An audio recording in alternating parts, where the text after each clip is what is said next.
is Sarah. Welcome to the It's a Sarah podcast. Today it is Monday, August 28th, 2023, and this is episode 99. I love to knit. No, I'm coming to you from the Netherlands, so excuse my Dutchy English. I love to knit, I love to crochet, and I love to talk, so that's the perfect combination for making this podcast. I love talking about my knitting and crochet so much that I make episodes twice a week. And I make them in Dutch and in English, so be sure you pick the right one. Okay, let's start. It is Monday today. It is a bit colder here in the Netherlands, so the perfect temperature for me. Also, the holiday is over. In the Netherlands, we are divided in three parts: the north, the middle, and the south. And we all have 6 weeks of holiday. The schools are 6 weeks off.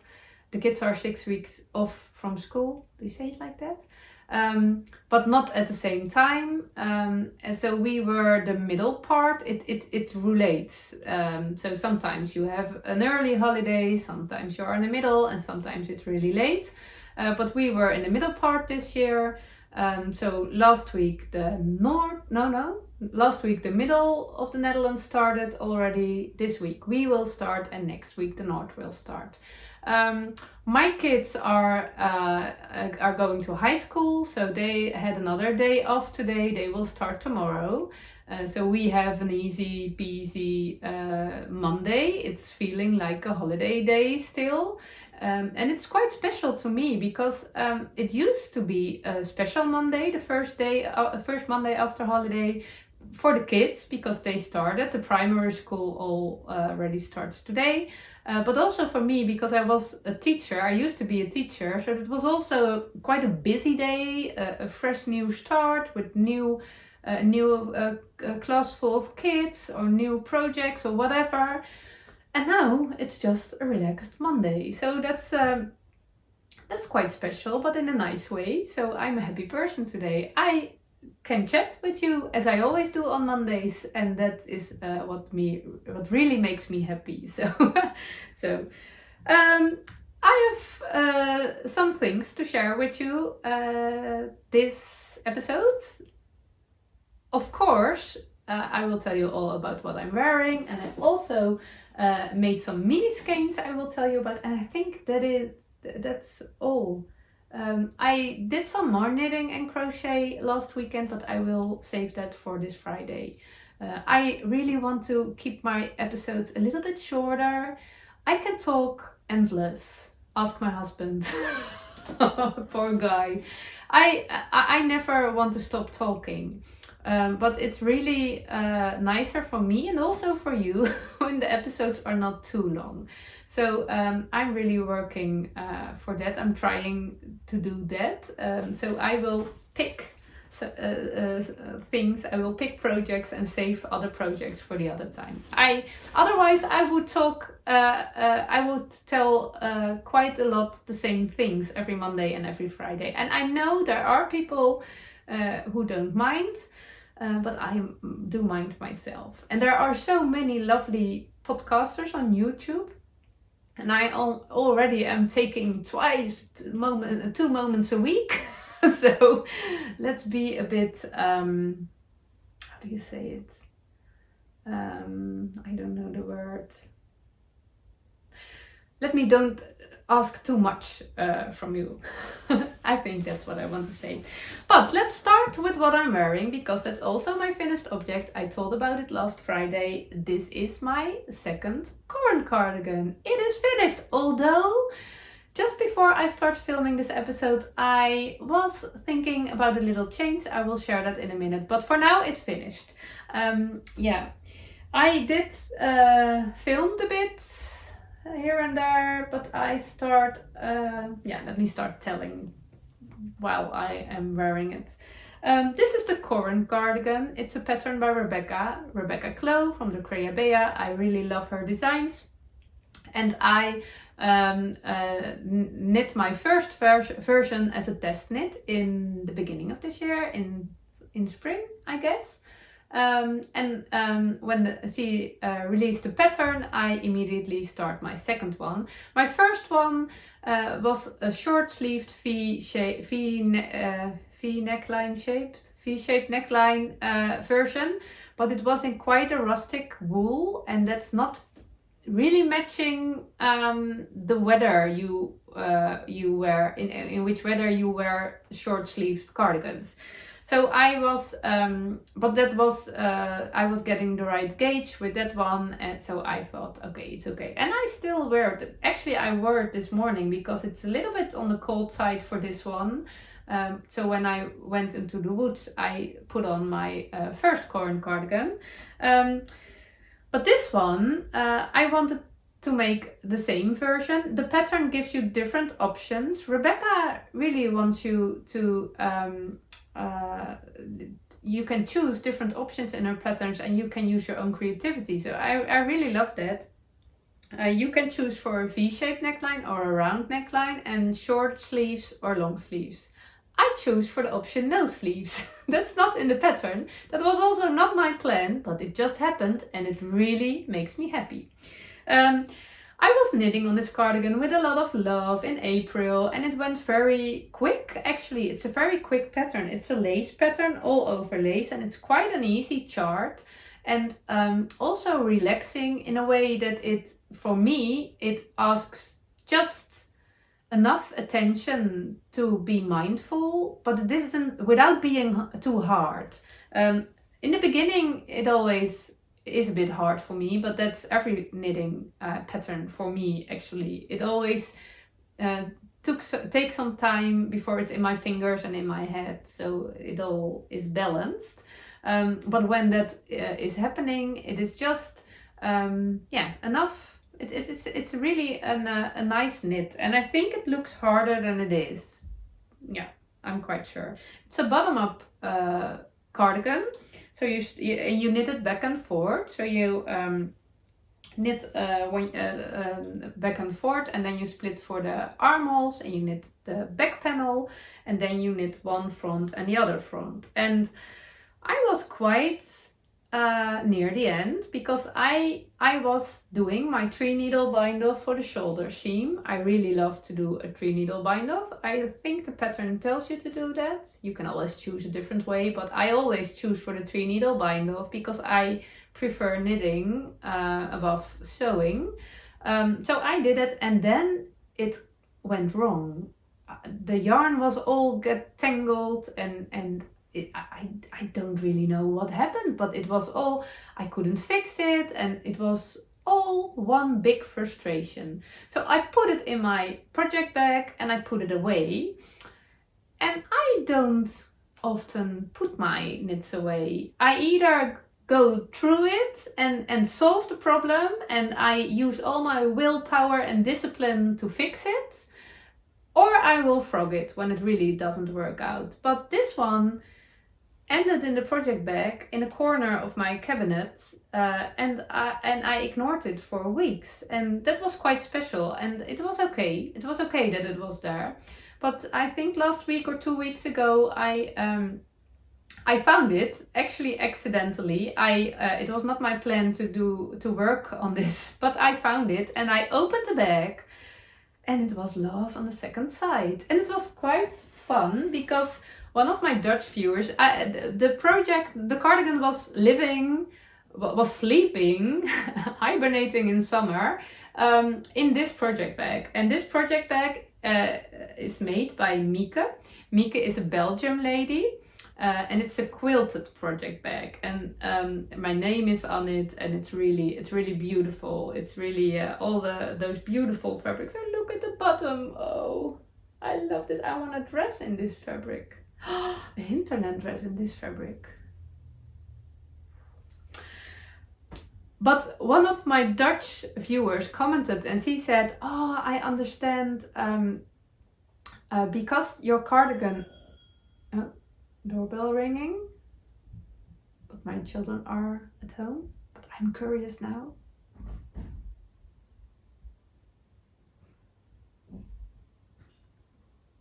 Don't know who that is.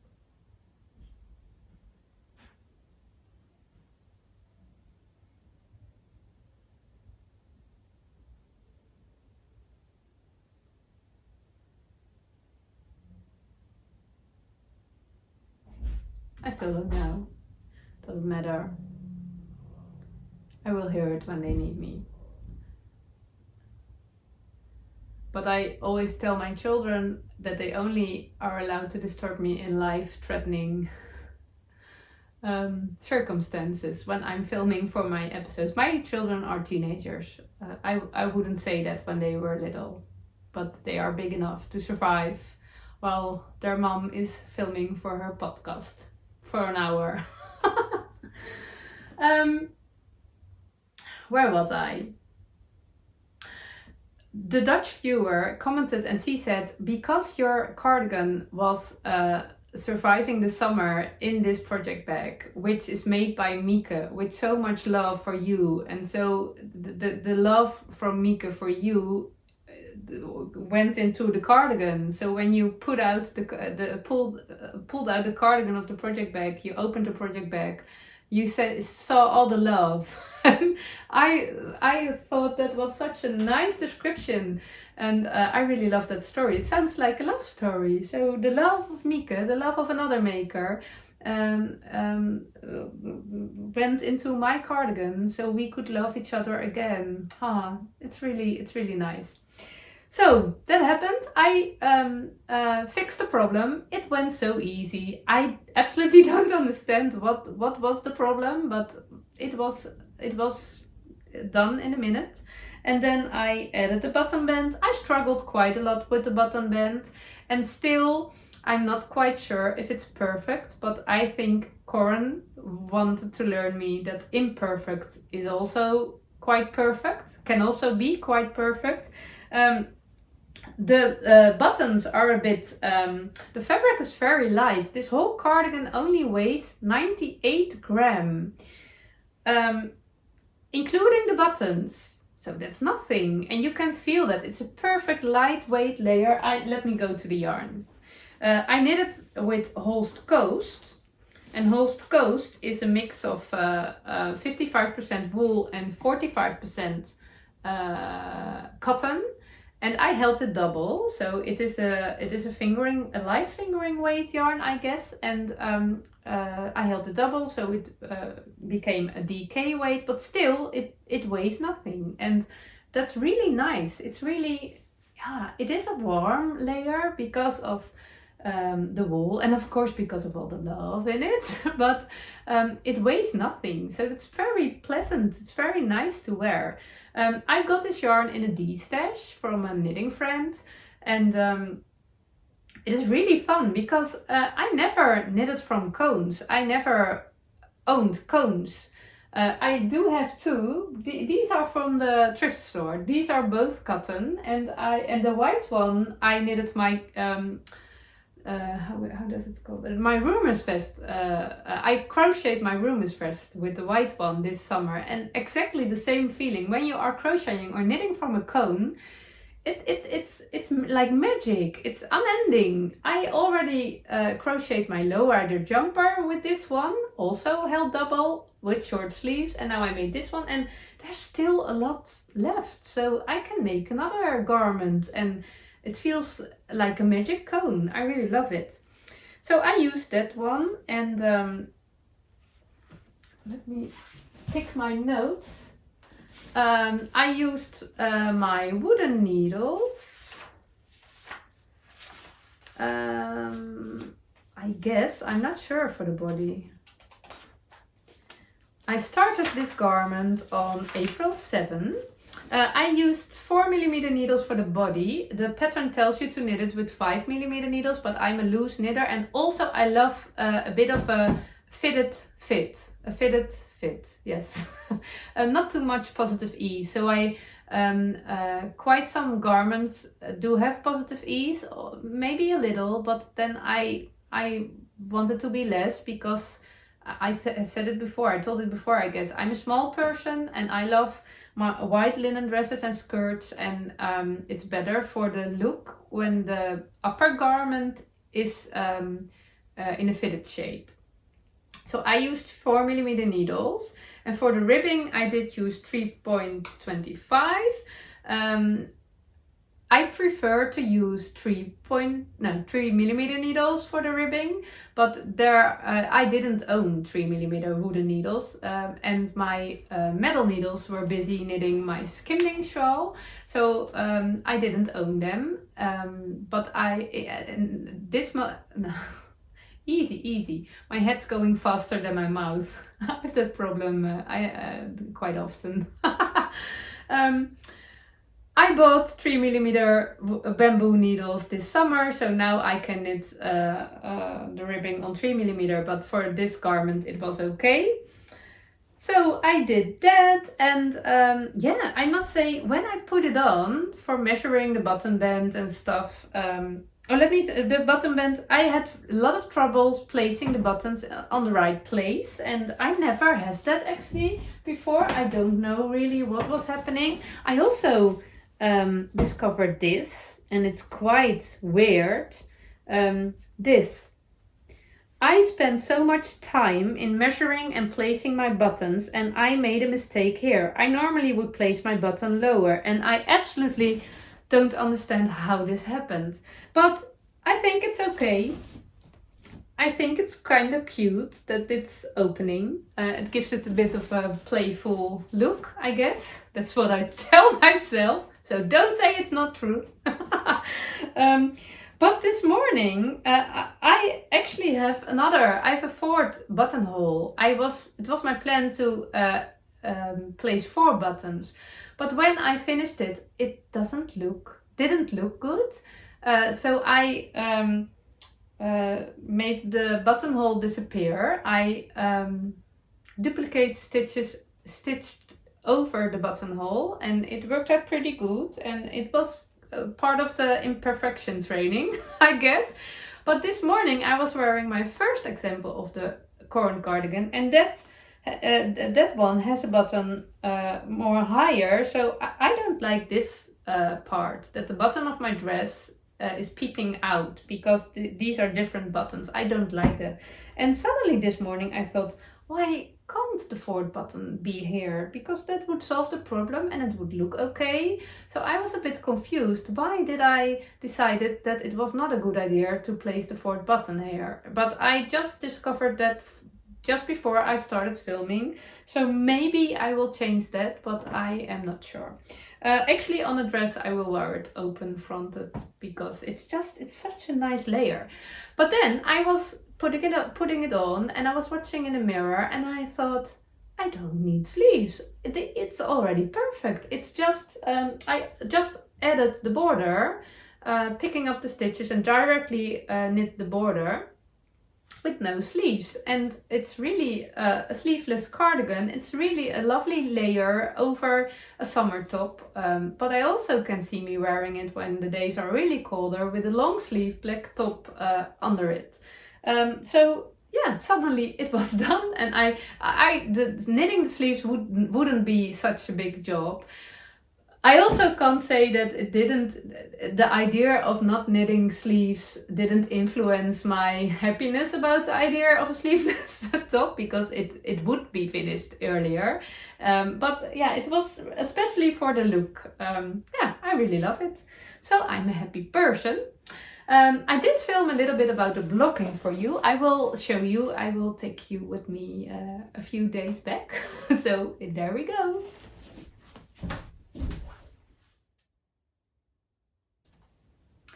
I don't own fancy blocking tools. I just have some foam squares from the, how do you call it? The shop you buy all the men's tools. No, that's not. Also, women can enjoy those things, but yeah, you know what I mean. I hope.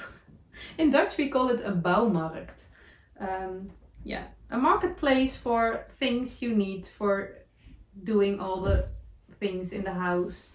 And not the cleaning, maar het klussen. In Dutch we call it klussen. I don't know the English word, I'm sorry.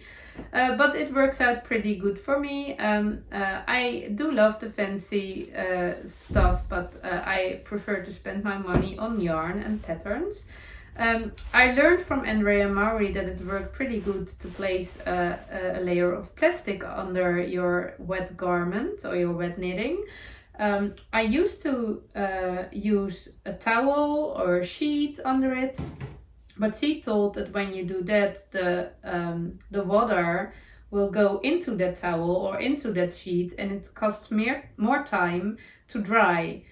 When you add a plastic layer, then the water goes up all through your knitting or crochet, and the process will go some quicker. And yeah, I can understand it, and I really love this way. So I always use this. I blocked my garment. I put it in very hot water, and this time I used some dishwash soap, because I heard somebody, I don't know who, but somebody telling about that. Somebody was saying that worked pretty good when you when you knit with yarn with spin oil in it, and the Holst yarns do have spin oil in them, so I guess also the Holst Coast. We don't own a dishwasher. We do our dishes by hand, so we always have quite gentle dishwash soap. So I absolutely had no problem with putting it in my blocking tub with my knitted garment. So I left it there for one night. I always do it for one night. It doesn't need so much time, but I don't know. I always do that.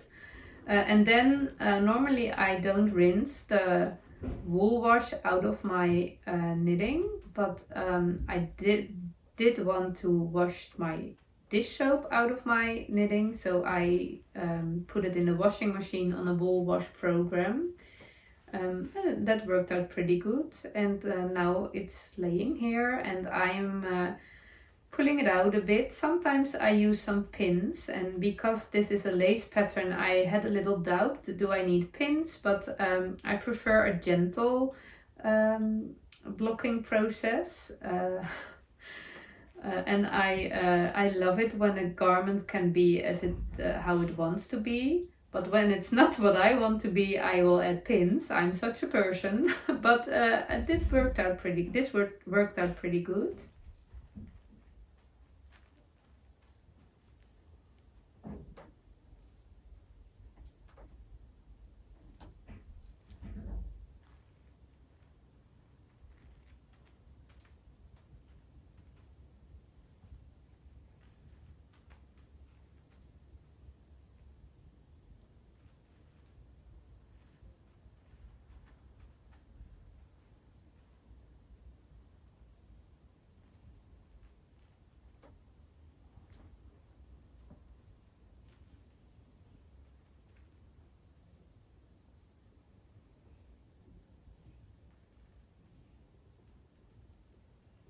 Oh, look at her. Isn't she sweet?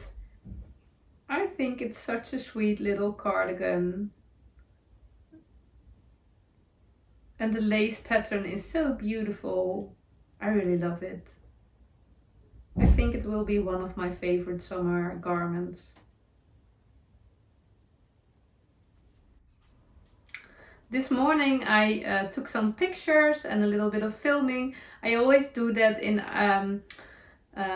we have a small park behind our house, and this is the door of our neighbors living behind us, and it's always a bit exciting if no one's coming out, because I would feel quite embarrassed taking pictures and filming of myself, but it's a nice background and I have the space, so that's my place, but I really love it.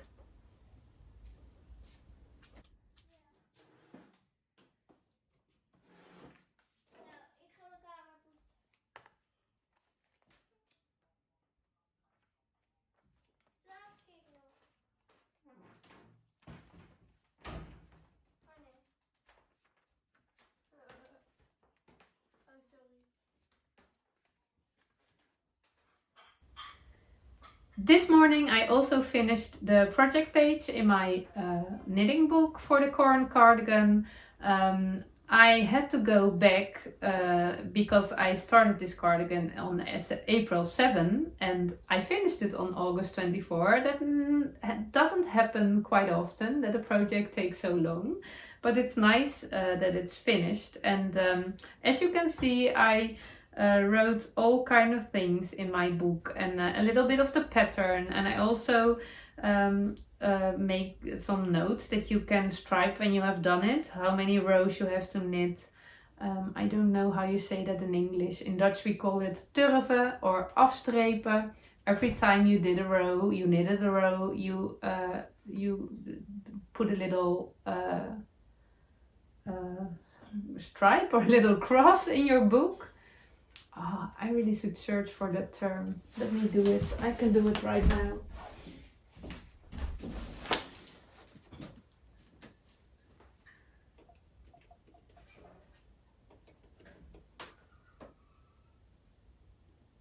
Because you can't see what I'm doing now. You are watching to me working in my knitting book. So I can Google Translate very quick. Cross off! Is it so simple? You can cross off your rows. Or you can... No, that's not good, I guess. Pete? No, that's not a good word. Just a cross off method. That's the right, that's what I mean, I guess. I also want to like to add a drawing in my knitting book. I used to print photos. The photos I make for on my Instagram, I share on my Instagram account. I ordered them in a shop and then I pasted them in my knitting book, but I don't do that anymore. I'm not quite sure why. It is a bit, it was quite time consuming, so now I save time, but I also save money. I prefer to spend my money on yarn and patterns again. But since a few weeks, since a few months, since this year, I like to make a little drawing of my finished object.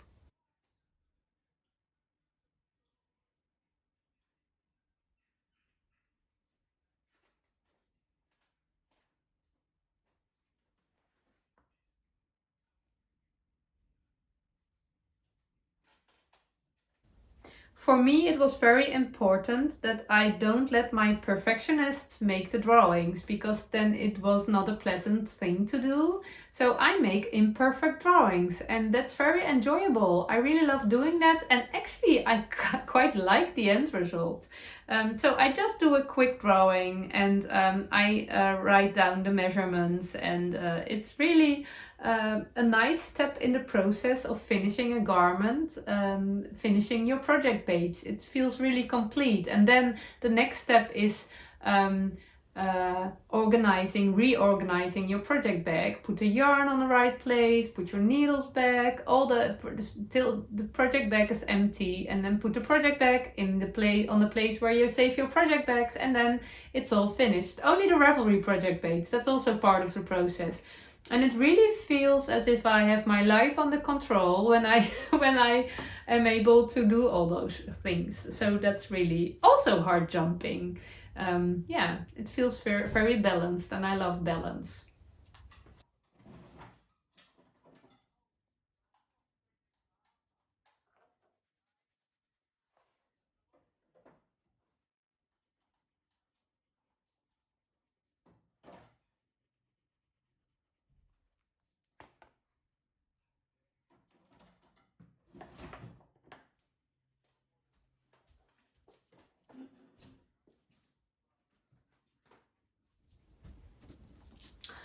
So I think that's enough about my Corran cardigan. I'm a happy Corran owner. 2 examples right now.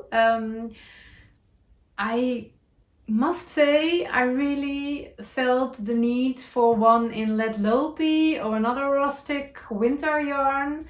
Also a sleeveless would be fantastic for autumn and also for warmer winter days as an extra layer, but not too big.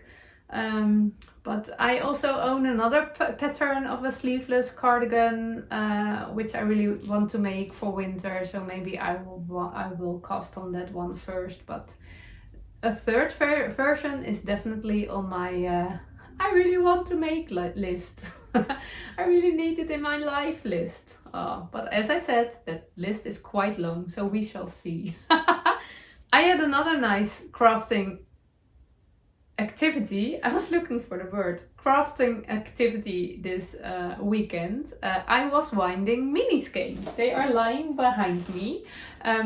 I own quite some sock yarn. When you are watching my episodes for quite a while, you heard me saying that I worked for Long Yarns. I received a lot of yarns every now and then.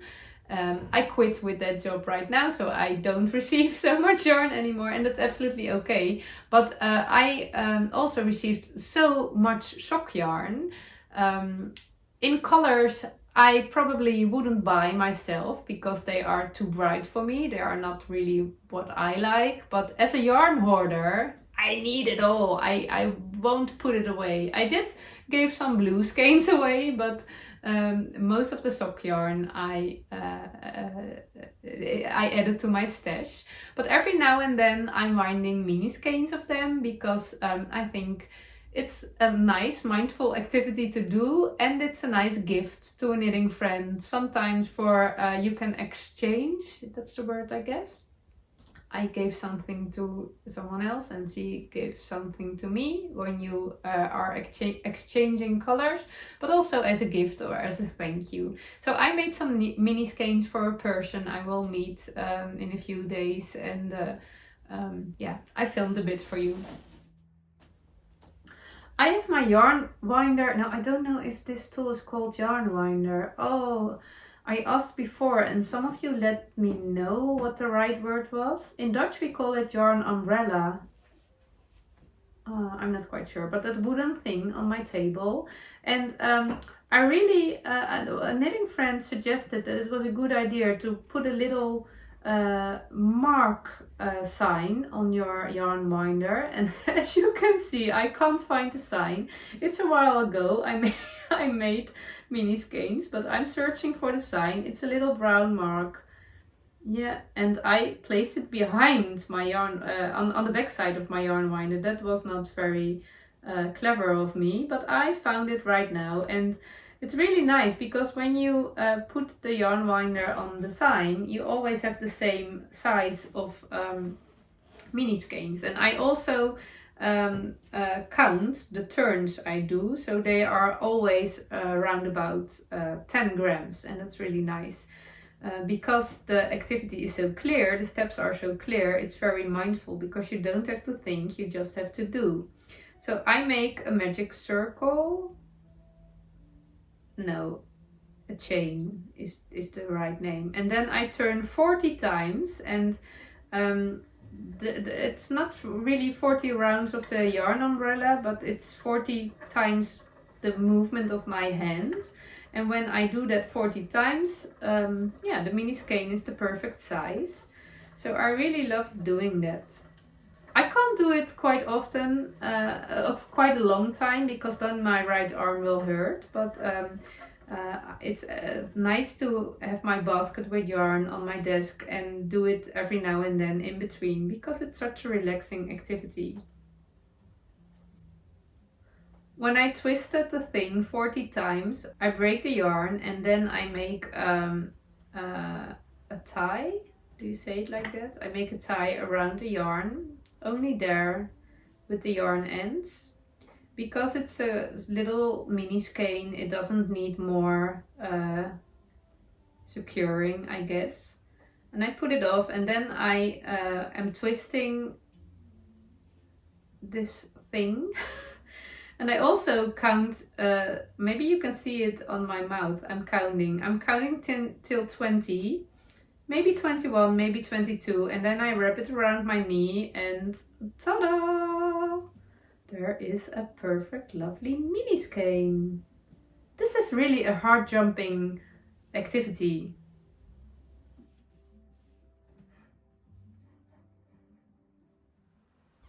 Here you have a closer look. I did found my marker sign yet, so it goes a little bit quicker. Yeah.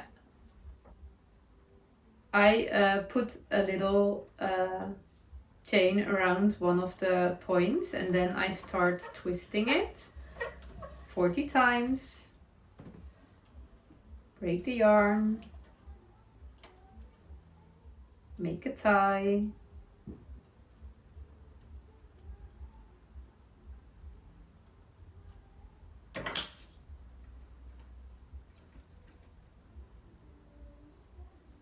And wrap it around. I don't know how you say this in English. In Dutch we call it twijnen. Oh, look at this one. Isn't it sweet? Lovely.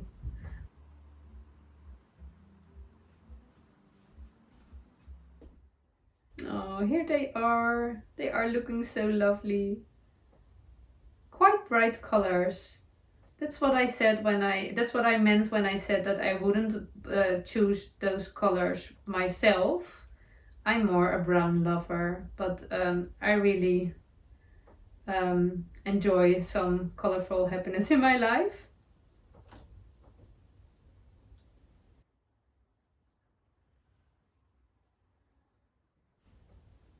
Sometimes it goes wrong when I'm twisting a skein, and that's not a problem. You can see at this skein that it's really a messy one. It went a bit wrong while turning, so but even from a messy it's not a skein, how do you call it? A messy streng? Streng, we call it in Dutch. You can twist a nice mini skein. So it's really a relaxed idea that it won't go wrong quite soon.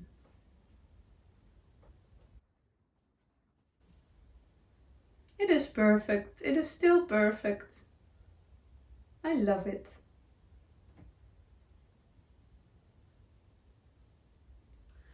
Okay, here they are, the little sweet mini skeins, and yeah, they are really making me happy, and they will stay on my desk for a few days, and then they will go to their new owner, and I hope they will make her as happy as they will make me. But it's really a mindful, joyful, heart-jumping activity. Yeah, it is. And knitting friends are always happy with the yarn, always. Okay, that was all I wanted to share today. I did do some other knitting and crochet this weekend. I worked on my sock cardigan and I crocheted on my Ariana, not my Ariana cardigan, it will be an Ariana sweater. I will show you a little bit of me crocheting this morning at the end. But I will share more about those two projects in my episode this Friday. For now, I wish you a very nice week, a lovely week. I hope you have a lot of crafting time. Maybe you always have a lot of crafting time, and when your life is busier, quite busy, I hope you are able to create some crafting time. If that is a recharging time for you, make it as important as you need. And I also wish you a lot of heart-jumping moments this week. Thank you for watching, and I hope to see you this Friday. Bye bye!